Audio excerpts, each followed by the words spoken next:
Welcome, everyone. It is Friday, April the 24th, 2020. It is currently 11:28 a.m. Central Time. Well, I don't know how your day is going. My day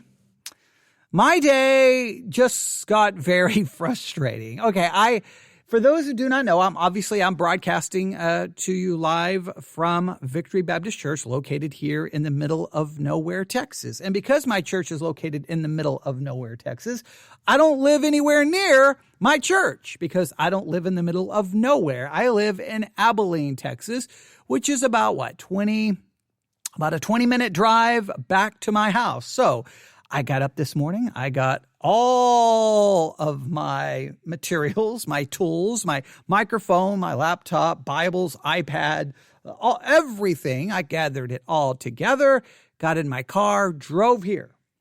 Now, once I got here, I started taking everything out of the bags and looking at everything. I'm thinking, I think I'm missing the main reason I came out here. I came out here to do another session for the VBC Bible Institute, doing an overview of the Bible, and I can't find my notes, and I can't find the one of the books I needed. So I thought, well, I'm not going to, it's probably in the car. It's probably somewhere. I'm not going to worry about it. I'll go ahead and go live and at least cover something. And so I took from a podcast I heard last night about people starving and problems with the food supply as a result of COVID-19 and famine of biblical proportions happening in certain parts of the world. I'll talk about that. We'll connect that to Matthew chapter 6. So I did that 53-minute long program. Wasn't super happy with it, but I think I asked the right questions and at least get people thinking. All right, get that posted, good to go. Once that's posted, then I start looking around like, okay, I know that book. I know I wouldn't have forgotten that book. That's the whole reason I came out here. And I go look in the car, not there. I take everything out of my book bag, not there. And then I call back home and my daughter answers and, FaceTime her, and she goes into my study, and guess what is sitting in my study? Yes, you can guess what's sitting in my study, the notebook and the book that I need to be able to do that session. So guess what? I can't do it. And guess what? I'm going to have to drive all the way back to my house, 20 minutes, get the book, drive all the way back here, then get everything all set up again. Yes, not happy, extremely frustrated. But you know what? When you can't do what you want to do, then you can do what you can do, right? When you can't do what you want to do, then you can do what you can do. There's got to be some amazing principle found there for your life, right? When you can't do what you want to do, you can do what you can do. So you have to just do what you can do. And so I'm going to do what I can do. So this is what I'm going to do if I don't lose my voice. All right. This is what I'm going to do.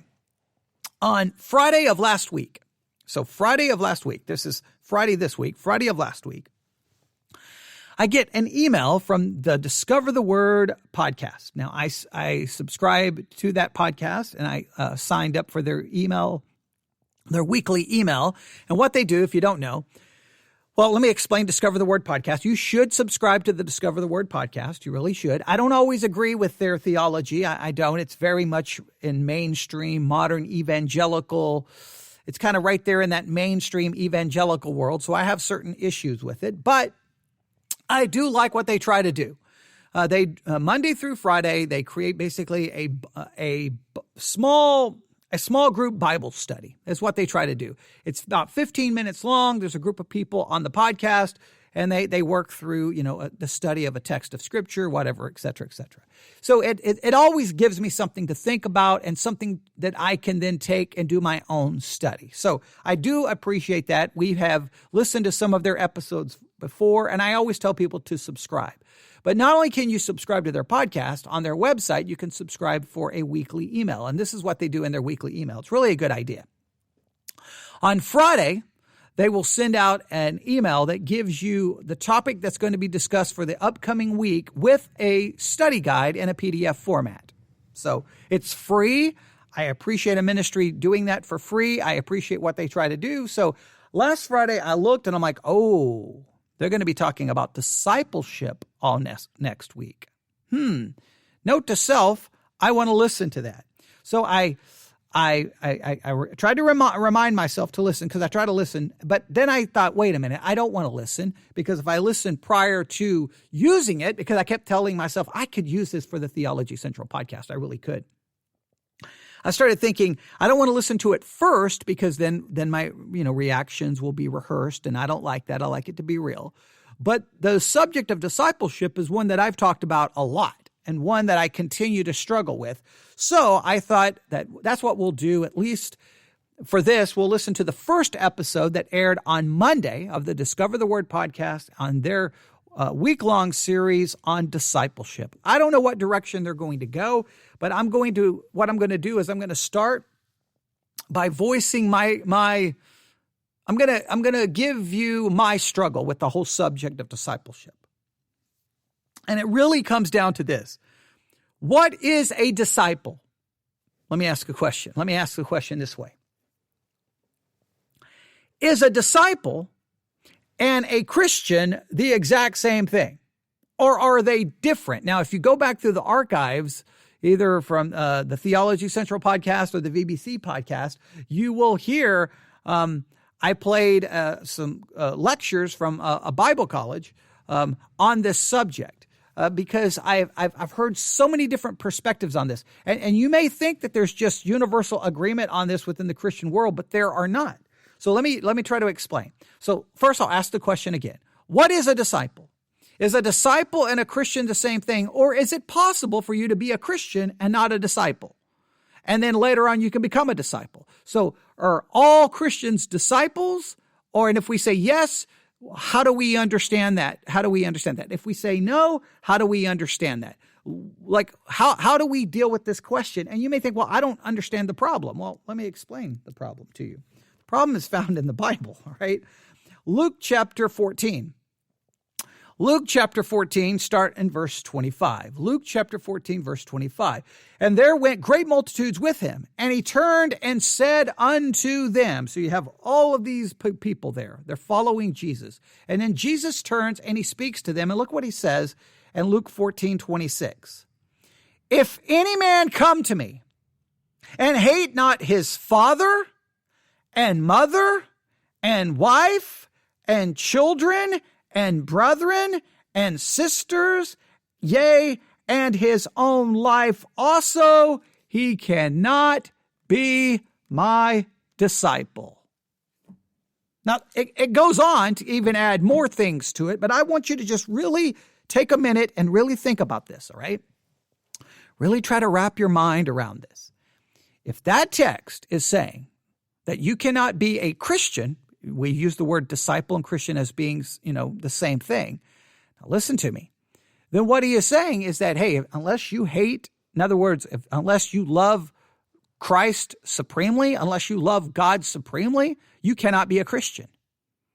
You cannot be a Christian unless you do this, unless this is a reality in your life. And look, again, what you must do. I want to make sure you see this. This is powerful stuff. You have to hate your father and your mother. Now, I'm not saying that you have to hate them, but what we typically do is what we typically say, and I'm not even going to get into this argument, that he doesn't really mean hate. What he means is that you have to love God to such a degree that your love for your father and mother will look like hate in comparison to how much you love God. You love God so supremely that every other kind of love looks like hate. That's typically the way we understand that. Well, if you go with that understanding, let me ask you a question. Are you a Christian? You say yes. Okay, well, if you're a Christian, and we're going to say that disciple here means Christian, well, then that means you love God far more than your mother and your father. Is that true? Your wife. You love God far more than your wife. Now, it's easy to say, oh, of course I love God more than my wife. Yeah, you can say that all day, but does it really show up in your life? Your children, your brethren, your own life.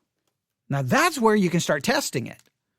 Do you love God more than your own life? Well, if you do, then guess what your life will look like? A life dedicated to pleasing God, a life dedicated to serving God, a life dedicated to growing in your understanding of God. Your life, your focus, your time, your energy, your passion, your thoughts, everything will be God-centered. Your whole life will be so God-centric that that everything else in comparison will look like hate. You're going to be spending time reading your Bible. You're going to be spending time talking about God. God's going to dominate everything because you love him so great that everything else is going to look like hate. Now, give me a break.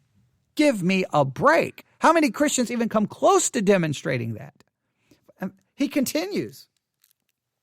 He continues in verse 27, and whosoever doth not bear his cross and come after me cannot be my disciple.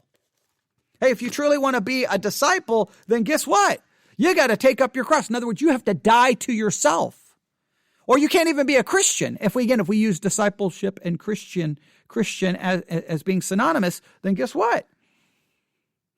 You've got to hate your own life or you can't even be a Christian. So this is how we would approach this. Hey, look, you want to be a Christian? Okay, well, if you're going to be a Christian, yes, you got to believe in God, but this is something else you've got to do. You got to love him above everything else. You've got to, in comparison, you're going to hate even your own life. Are you willing to do that? No, you can't be a Christian.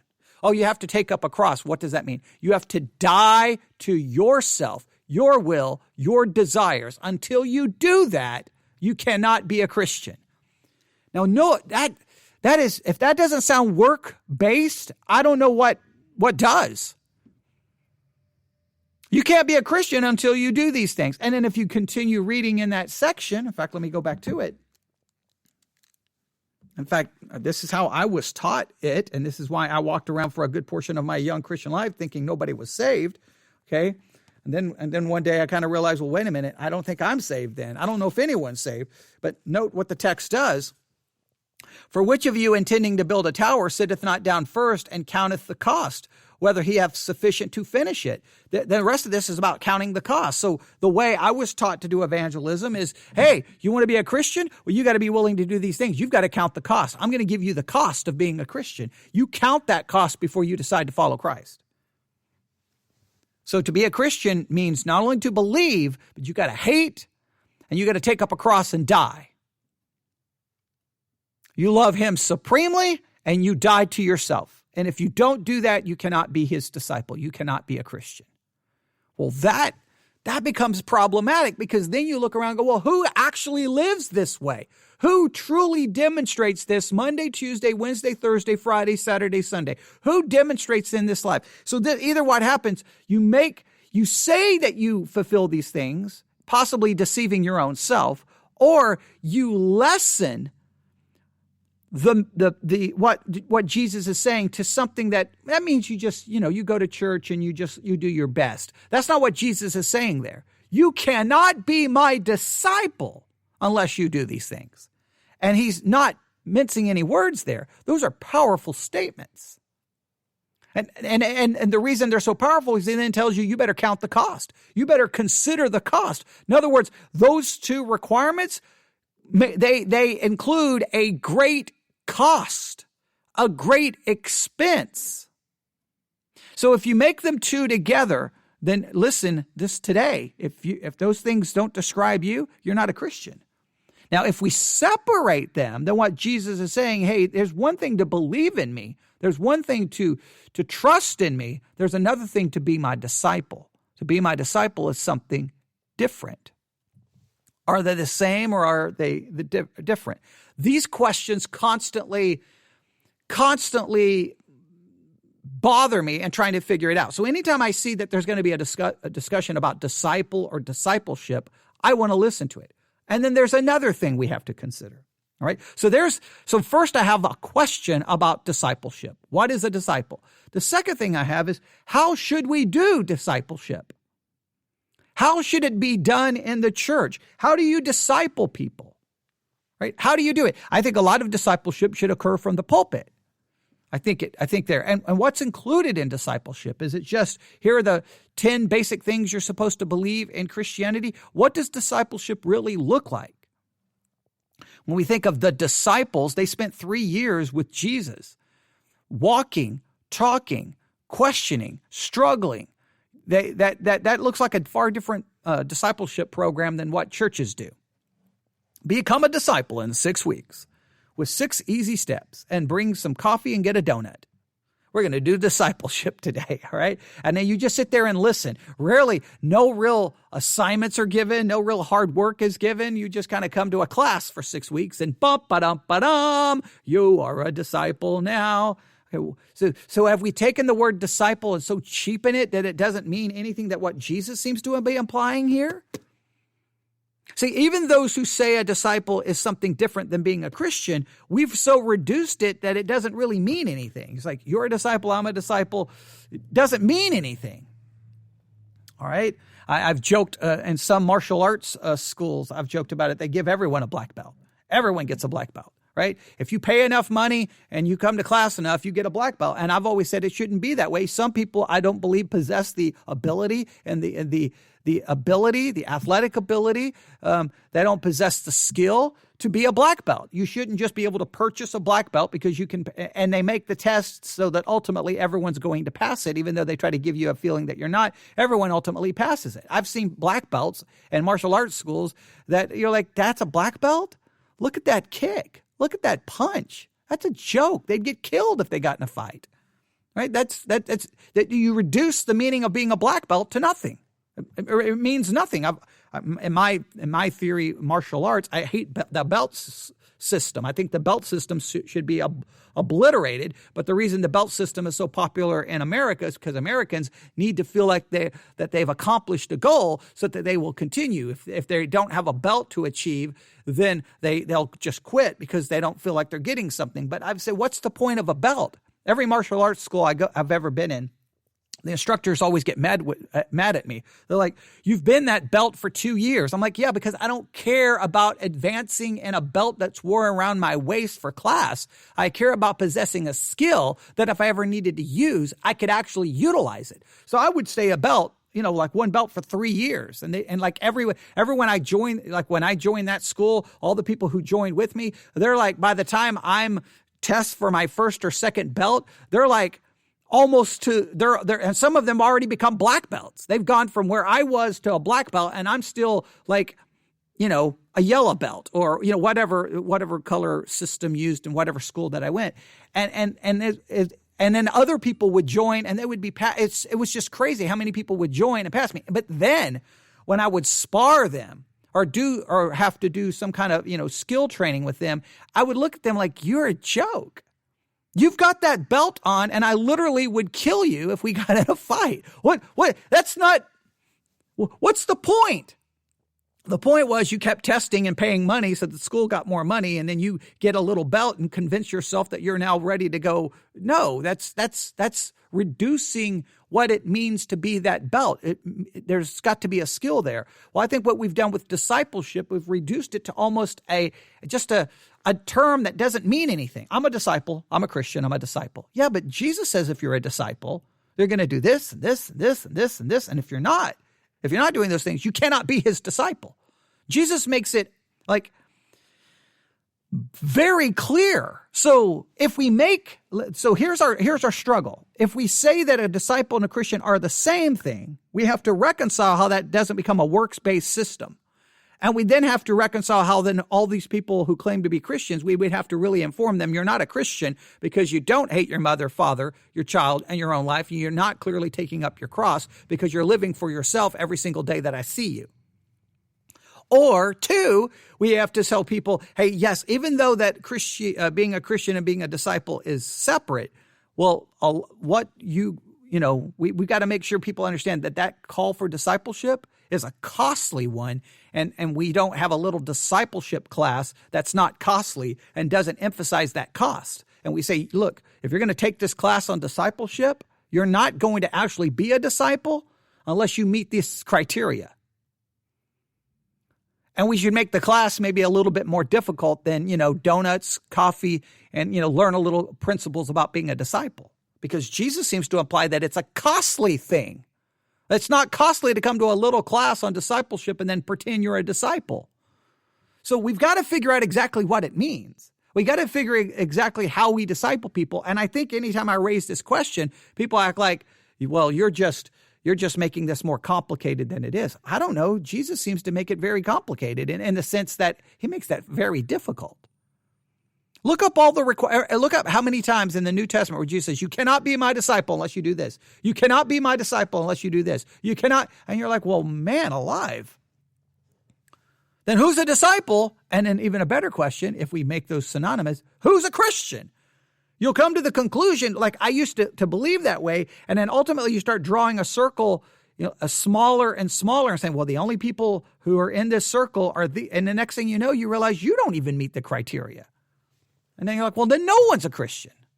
So I think this is a very important subject. So here's what we're going to do. We're going to listen to episode 1 of the Discover the Word podcast. Well, not episode 1. Episode 1 for this series, all right? Because they do a series every week. The Discover the Word podcast has been around for years. So listen to the first episode in this series that started on Monday of this week on the subject of discipleship.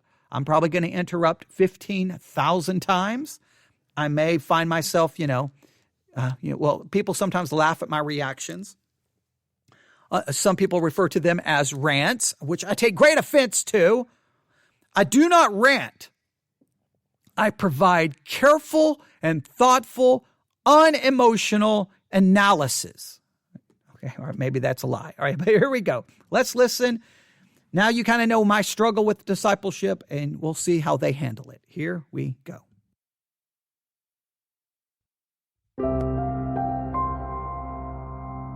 Before ascending to heaven following his resurrection, Jesus gave his followers what we call the Great Commission, in which he talked about going out into the world and making disciples.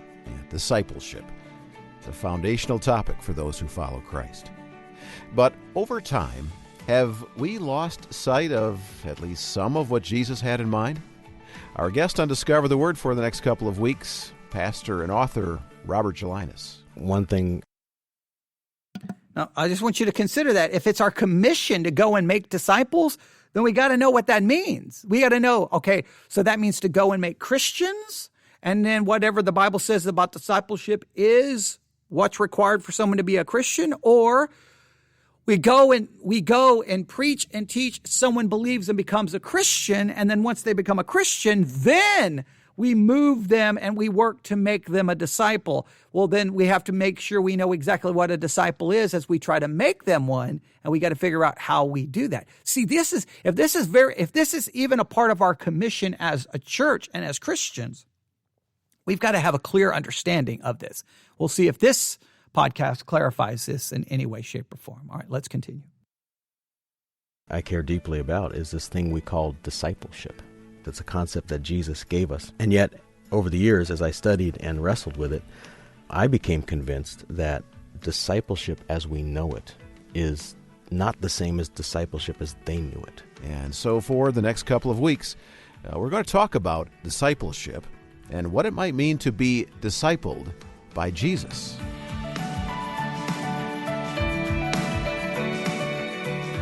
Welcome to Discover the Word, the weekday small group Bible study from Our Daily Bread Ministries with Marty Hahn, Elisa Morgan, Bill Crowder, and Daniel Ryan Day. And we're pretty excited about having our friend, author, and pastor Robert Gelinas at the table with us. Now, from time to time, we have guests join us and explore together with them passages of Scripture and ideas that make this table that we sit around to discover the Word a place where our faith can grow. Now, Daniel has the next couple of weeks off, and so Mart and Lisa and Bill will be the ones doing some recalibration with Robert on this subject of discipleship. It's going to be a process that I think will form in your mind over the course of the series, and so it will be important for you to carve out time to join us for all 10 of these conversations in the Discipled by Jesus series. I hope you're able to commit to that. Okay, so let's get started. Join the group as they catch up with our friend, Robert Gelinas. Martin, Bill, I'm in a happy place today. No, you are. The smile is beaming. Denver's at the table. Yeah. Right? Actually, Aurora, Colorado. Is that what it is? That's what it is. Robert Gelinas is with us, and Robert has been called to Aurora for as long as I've known Robert. Yeah, born and raised there and been there ever since. Yeah, and Aurora is this kind of a suburb city of Denver. It's where I go to church because Robert's my pastor, so I'm in a happy place today. And this is not your first time here, so we're just glad you were willing to come back. And our listeners really enjoy him, which I'm not surprised about. So Thanks for coming back, Robert. Good to be here. Hello, everybody. Yeah. We're going to go into some new material that we haven't talked about before. So why don't you tell us what you're passionate about in this topic and this series we're going to be doing together? You know, I have had the privilege of serving at one church now for over 20 years, Colorado Community Church, and I absolutely love being there. It's a vibrant group of people who love washing the feet of the city, and to be a part of that community has just been a joy. What did you say, washing the feet of the city? Washing the feet of our city. That's just how we view ourselves. What does that mean? We go out and serve in the same way that Jesus served and said, as I have loved you, so you should love one another. We just view ourselves as the servant of the city. For example? Well, anywhere from loving children in foster care to the homeless to even initiatives where we just plan on going door to door and say, do you know anybody who needs help? We've got a thing called a More Life Center that Robert has spearheaded where there's groceries and other resources for people, and it's open. Robert started Project 127, which is an initiative to empty the foster care system in Colorado. I mean, there's a lot of practical on the ground, and it reminds me of, I think it's one of the old monks said, preach Christ at all times, if necessary, use words. And maybe that's something of what you mean by washing the feet of our city. Yeah, just out of the seats and to the streets. Yeah. And what did you mean by empty the foster care system? When we began Project 127, named after James 1:27, a religion that is pure and faultless, among other things, cares for orphans in their distress.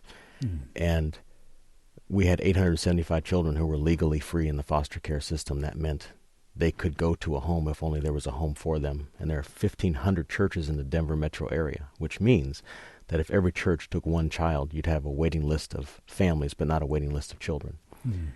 And so that began Project 127, and here we are years later, and by God's grace, Project 127 has now fostered over 1,000 children and found permanent homes for over 400, and is now spread to 12 other states. So it's fun to see what Washing the feet of the city. Washing the feet of the city. Yeah. There you go. Yeah, so today, that continued passion that's been born in Robert a long time ago, you're going to flesh that out in a series for us, helping us to know Jesus, maybe in some new ways. Yeah, as a pastor, one thing I care deeply about is this thing we call discipleship. And over the years, have just given myself to studying it and trying to understand what do we mean when we use this word discipled and discipleship, because it's important, not just as a pastor, but as for all Christians to wrestle with this. It's a concept that Jesus gave us. And yet, over the years, as I studied and wrestled with it, I became convinced that discipleship as we know it is not the same as discipleship as they knew it. And wondering if it's possible to close that gap a little bit more. And for me, it comes down to the resurrection. At some level, I think we believe Jesus is alive. He rose from the dead, and yet we follow him as if he's not. What do you mean? Sometimes we forget that Jesus can be as really present to us today as the disciples, the original 12, but also the many after he rose from the dead experienced him as really alive in their life. So as we get into this idea of closing the gap of discipleship, where do you want to take us to start thinking about this? Because I have to tell you that I'm very taken with your subject and the idea of being discipled, not just for Jesus, but discipled by Jesus. Well, there's this wonderful passage where you have Jesus after the resurrection interacting with two of his disciples in Luke chapter 24, the road to Emmaus. Beautiful passage. Sure. And I would love for us to skim through it today, and we'll spend a couple more days in this. But Luke chapter 24, if we could start with verses 13 to 16. And there are two words that we're going to zero in on in these verses that I think can fundamentally transform our relationship with God. Wow. Okay, so Luke 24, verse 13 to 16. Okay, I'll start it off then. Now that same day, and this is the same day as his resurrection, okay, 2 of them were going to a village called Emmaus, about 7 miles from Jerusalem. They were talking with each other about everything that had happened. And as they talked and discussed these things, Jesus himself came and began walking with them. But God kept them from recognizing him. So we saw it there in verse 15. As they talked and discussed these things with each other, Jesus himself. Those are the 2 words worth underlining, highlighting, focusing on. Jesus himself was there. And I think those 2 words change everything, because here you have these 2 disciples. We know one of their names, the other one we don't. They're talking, they're dialoguing, they're debating, because so much has happened over the last couple of days as Jesus died, and then Jesus has risen from the dead, and they're trying to figure out what happened. And then Jesus himself comes up and walks alongside them. And at first they don't recognize him, and there's a lot of theories as to why. There could be something supernatural taking place, or it could be the fact that we just have men here, and men have a way of having conversations without looking at each other. We stare in the same direction. What are you trying to say, Robert? I'm saying we don't look at each other when we talk. We look, we just don't see. That's all. That's right. Or the sun could be in their eyes. I mean, they're walking, the sun is low in the skies, and so for whatever reason they don't recognize. But the text is clear. This is Jesus himself.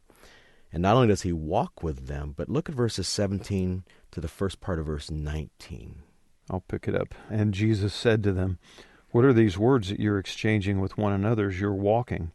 And they stood still, looking sad. One of them, named Cleopas, asked him, "Are you the only one visiting Jerusalem who does not know the things that have happened there in these days?" What things? Jesus asked. And we can just stop right there. Now he's gone from walking with them to talking with them. And he has now asked them a question. And as you read on, the question he's asked, what things, sparks this sharing. They just start talking about the things that have happened. That there was this one that they had pinned their hopes on. He got arrested and crucified. But on the 3rd day, there's rumors that he rose from the dead, and they're trying to sort through that. But what I love about this is because they don't know it's Jesus yet, they're telling Jesus about what happened to Jesus. And it's just this wonderful moment. I think it's interesting, too, Robert, that Jesus is the one who initiates the conversation. Yeah, he's fully involved. Yeah. Fully involved. Yeah. It's interesting. I've read something at some point studying this passage that it's not unusual for travelers to interact this way, just to start chatting. It's fascinating that Jesus himself reveals himself this way. Yeah, and even in other parts of the world, this is normal. Okay. Where, I mean, outside of the U.S., where there's just this normal walking culture. As you're moving from one place to another, people are talking. But it doesn't stop there. Not only is Jesus himself walking with and talking with, look at verses 25 to 26. He gives them an opportunity to grow in their faith. Verse 25, Jesus said to them, "How foolish you are, and how slow to believe all that the prophets have spoken. Did not the Messiah have to suffer these things and then enter his glory?" It's almost as if he's trying to enlarge their capacity for what God can do. They had a vision for Messiah, and apparently their vision for Messiah didn't involve suffering. And so he just gently or not so gently raises the issue, isn't this something God could do? And he just engages them, and it's a chance for their minds to grow. Yeah, they had to grow because they expected Messiah to cause suffering in others, right? I mean, the nations were going to be crushed under his feet. But their own prophets had told them that there would be suffering for the one who was sent. Well, and then he goes on in the next verse, and Robert, I'm sure you'll take us there, beginning with Moses. This is verse 27, and all the prophets. He explains to them what was said in the scriptures concerning himself. So they had read, they had heard, but they hadn't really read and heard what was intended. And that's actually my favorite part of the whole passage, is he leads them in a Bible study. Yeah. That after he has engaged them, he's walking with them, he's asked questions, they're now at a place where he's now going to lead them through the scriptures. And what did it say? That he led them through the Old Testament, basically. It was all the scriptures they had as to everything concerning him. What passages do you think Jesus took them to show himself in the Old Testament?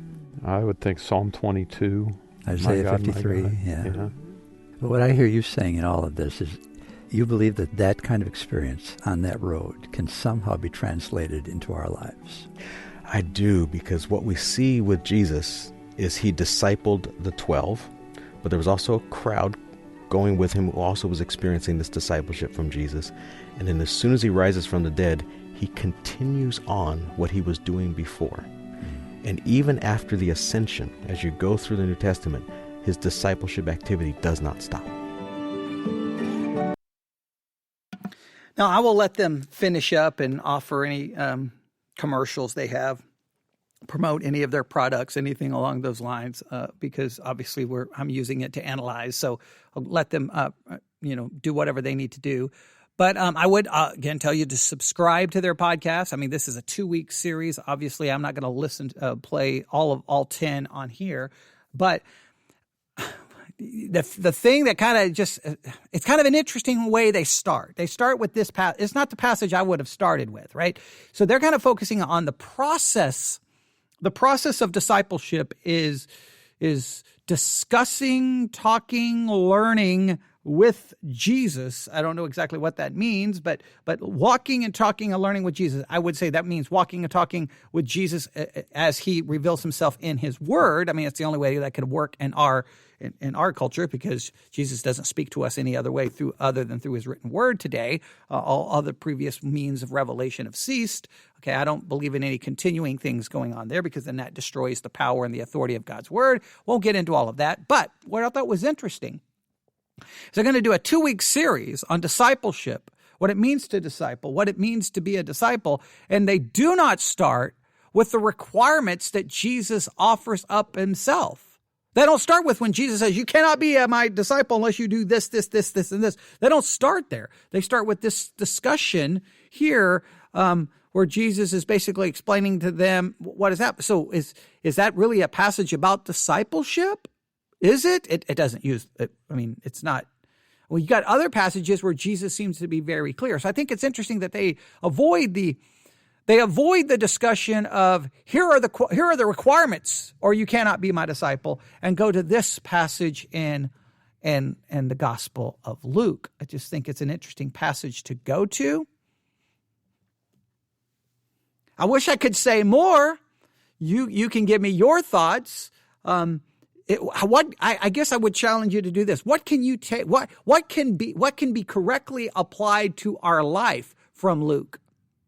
In other words, this passage of them walking on this road, is there a sense that that's how discipleship is to take place? A walking, a discussing, and a learning. That it's a walk. That let's do this. Let's throw this out there. There are 3 elements to the discipleship process. I'm gonna borrow that passage and I'm gonna throw out 3 things. All right. There are 3 elements. Walking with Jesus, that's living your Christian life. You're walking with Jesus. You're walking as a follower of Christ. You're walking with him, right? Questions, right? So there's that you have to be a Christian. You're walking with Christ. I mean, that you're not a Christian unless you're at least walking with him, right? So there's the Christian walk. You're walking. You're living out your Christian life. That's a part of discipleship, right? Because in that walking, you're experiencing things. You're dealing with things. You're falling. You're failing. You're having good days, bad days. That's part of the discipleship process, is that walk, right? Questions. You're questioning. You're asking questions. You're discussing. I think that discipleship has to embrace the questioning and discussing that all Christians should be going through. That we may be questioning and discussing with ourselves. We may be questioning and discussing with others. But that's a part of the discipleship process, is questioning and discussing. And then third, a study of the scriptures. So discipleship involves your Christian walk, because that's that daily action of living as a Christian where you're going to have victory and fall and difficulties. Second, the questions that should arise from trying to live as a Christian. And third, studying the scriptures. 3 elements there. Do you think those 3 elements are a part of discipleship? Now, again, they haven't even tried to answer the question about the requirements Jesus put. They haven't even tried to answer what is a disciple, a Christian. They haven't even got into any of those controversies. Most people avoid those controversies, but we can possibly take those 3 principles, right? So in your Christian life, you've got your Christian walk. Every day you're trying to walk with Jesus. You're trying to walk in his steps. You're trying to follow him. Okay. Second, questions and discussion. Is that a major part of your Christian life? Lots of questions, lots of discussion about God and his word. And third, Bible study. In-depth study of the scriptures. That's what I would take from that passage. Just a thought. You can email me at newsif@yahoo.com, newsif@yahoo.com, and share your thoughts. But let's finish up what they had to say. Yeah, this is going to be a journey as we explore together a new way of thinking about discipleship. Now, I know the group has questions they'll want Robert to address, and you likely have questions too. But as I said at the beginning of the program today, this is going to be a process where each conversation will build on the others. And so I'm glad you could be with us for the start of this 2-week study on Discover the Word about being discipled by Jesus. You're here with your friends Marty Hahn, Elisa Morgan, Bill Crowder, and our special guest, pastor and author Robert Gelinas. It's great to have Robert back again. Now, you can keep up with this series throughout the week by listening online at our website, discovertheword.org. And while you're there on our website, I encourage you to check out some of the other resources from Our Daily Bread Ministries that are being featured. Now, we're coming down to the end of a ministry-wide focus called In Pursuit of Jesus that has kind of wrapped around Easter this year. And as that comes to an end, I want to let you know about a couple of the other In Pursuit of video series that are available as well.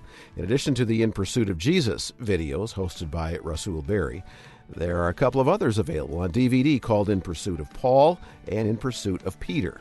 Now, these multiple episode series are hosted by seminary professor Dr. Con Campbell, a New Testament scholar who followed where both Paul and Peter went with the good news of Jesus, places like Turkey and Israel and Italy and many other stops throughout the Mediterranean. You can join Dr. Campbell and our film crew from Our Daily Bread Ministries on those travels by viewing the series on DVD.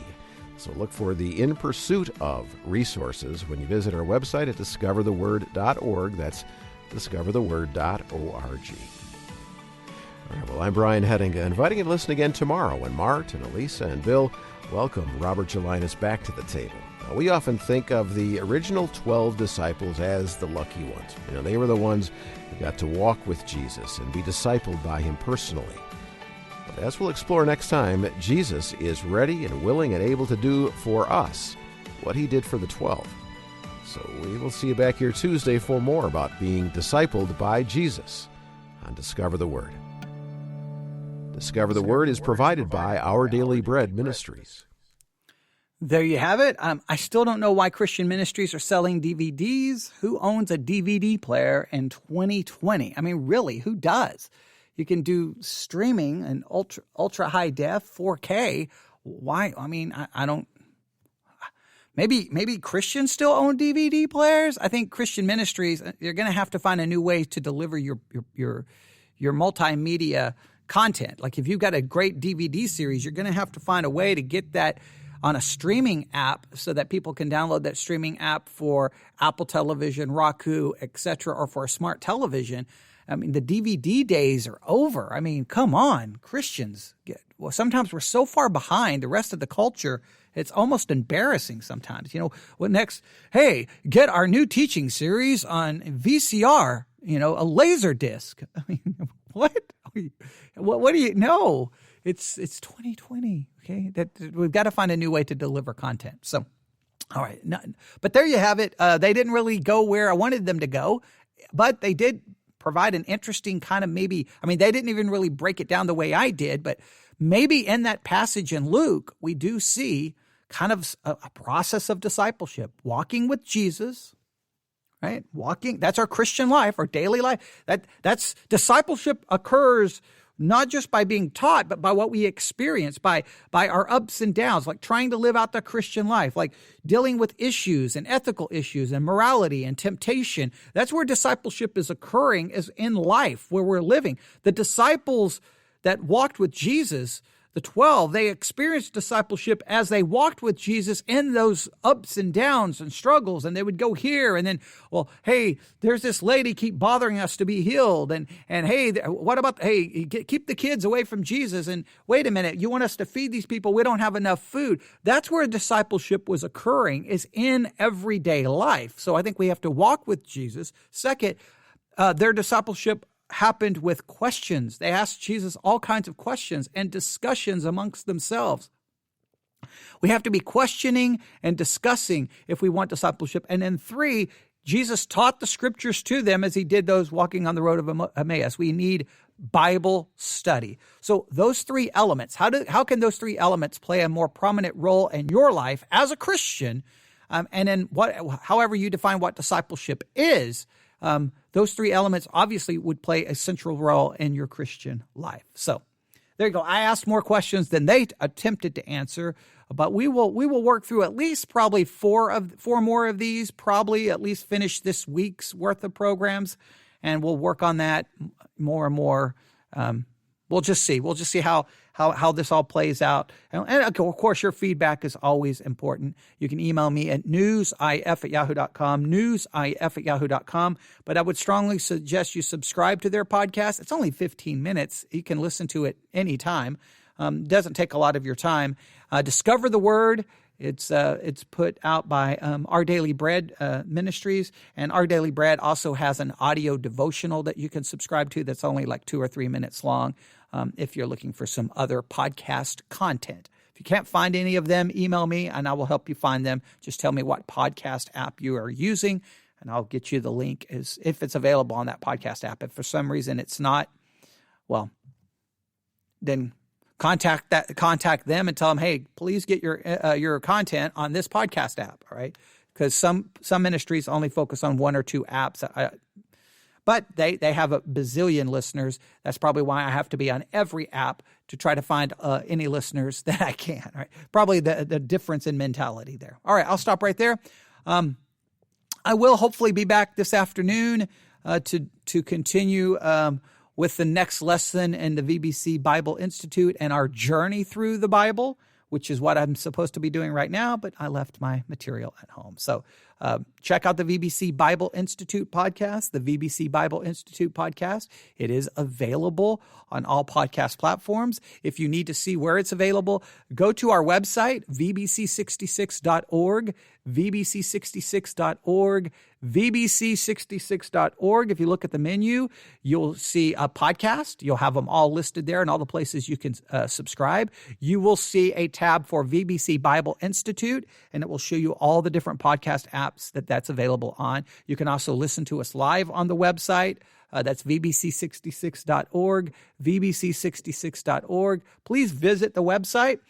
Please visit it as much as possible so that more traffic there is always helpful. And again, if you're using Apple Podcast, please leave a 5-star. If you're using Apple Podcast, please leave a 5-star rating. Please write a nice review. That really helps us get noticed. Any of our podcasts, anything you can do, VBC podcast, any of them. If you're using Apple, go to each one under the Apple podcast. Even if you just have an Apple device and you don't really use it to listen, at least go to the Apple Podcast app and look up all of our podcasts and hit a 5-star review and 5-star rating and write a short review saying why you like the podcast. That really helps us get noticed. I mean, I know even the big ministries beg people to do that. Even the big ministries do that. You don't understand how many bazillions of podcasts are out there. I mean, a little podcast like mine, I'm like less than a drop of water in an ocean. So if the only way I can get noticed is when people are writing those reviews, leaving those ratings, and then sharing it with as many people as possible. That's the only way. So anything you can do to help there, we greatly appreciate it. All right, I'll stop right there. Thank you. I'm going to go home, get lunch, grab my material, and then come back and not allow myself to be frustrated by how things went today. All right, everyone have a great day. God bless.